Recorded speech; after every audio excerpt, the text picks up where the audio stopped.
Hey, this is Will. Got a bit of an apple tree update for you guys. This tree has not fared very well at all this year. This is actually looking like what it did back in 2017 when we had over 20 inches of rain the one year, where the leaves fell off from the bottom up. I think we might have a mold or a mildew or fungus issue with this tree we're going to have to get checked out. And the two smaller trees down there didn't do too bad. Let me get down there and I'll turn you guys back on. Okay, these are the Honeycrisp trees that I need to tie up one of these days. And these had a different issue. There's still quite a few leaves on them, but a lot of them have fallen off. What happened to these is, even though I have the beetle trap over there, the beetles were all over these trees because this has on the end of the open field.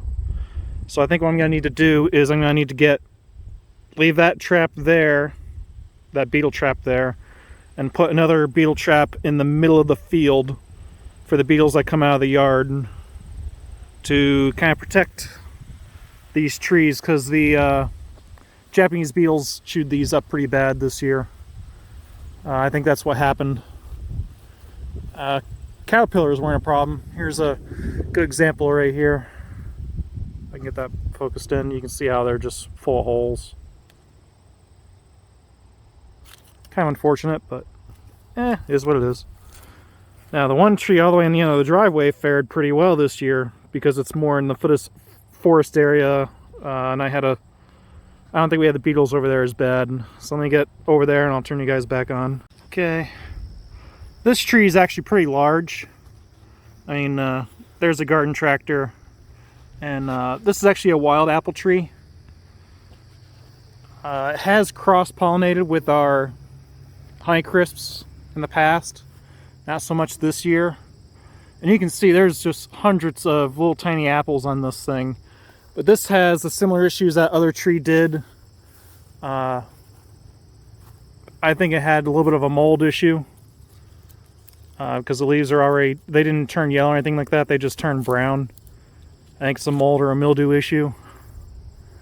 Not 100% sure on that. It could be a lack of fertilization.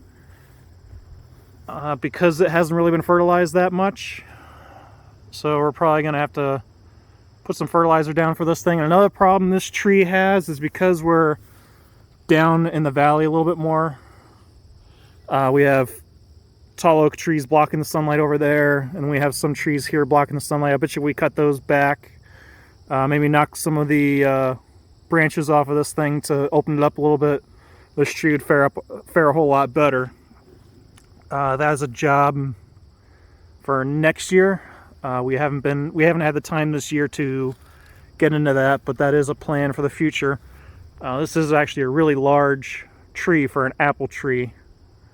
I think if we trim some of the branches back, it'll do really well, and especially with some fertilizer. That's the plan anyway. But this one kept most of its leaves. That's not doing too terrible. I think it's a combination of lack of fertilizer. But I'm not 100% sure. The leaves aren't full of holes anyway, so we'll see what happens. So on to the last tree. Okay, here's the last tree in the area. This one's actually fared really well this year. I don't know why, but you can look at the green leaves, they're still green, there's no holes, and the apples haven't fared terrible. Oop. I gotta pick these up, but let's see if I can't find a nice round one or not. Here's a pretty good example of the size that's on here. That's not too bad. Some of them have imperfections on them, but they're not full holes. So I'm gonna grab the weed whacker and finish cutting the grass underneath here. There's another one right there, about the same size. I mean, it's loaded. Even though they're not very big apples, you can cut them up and make applesauce, things like that. Shouldn't be too bad to make some diced apples for some pies. We'll see what happens. We'll pick out the bigger ones of the bunch. A lot of them are smaller. Like these ones are a little bit smaller. That one's a little bit smaller. Boy, it loves focusing on everything in the background, but not what I'm looking at.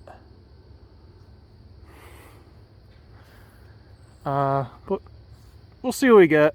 We're gonna have to pick through them a little bit. Once I get them all off, I'm in the coolers. I will turn you guys back on so you can take a look at the haul.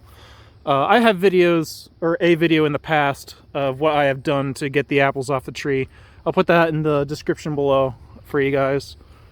And I'll see if I can't put a playlist together maybe for our apple trees in the area. I'll think about that. We'll see. Okay, gonna have to apologize for the noise in the background. I'm exercising the generator today. Anyway, here's the haul we got. We got 5 baskets full of apples. These are all the bigger ones. We left the smaller ones out for the deer. So there's your update for the year. If you liked the video, make sure you give me a thumbs up. And as always, thanks for watching. Have a good day. Bye.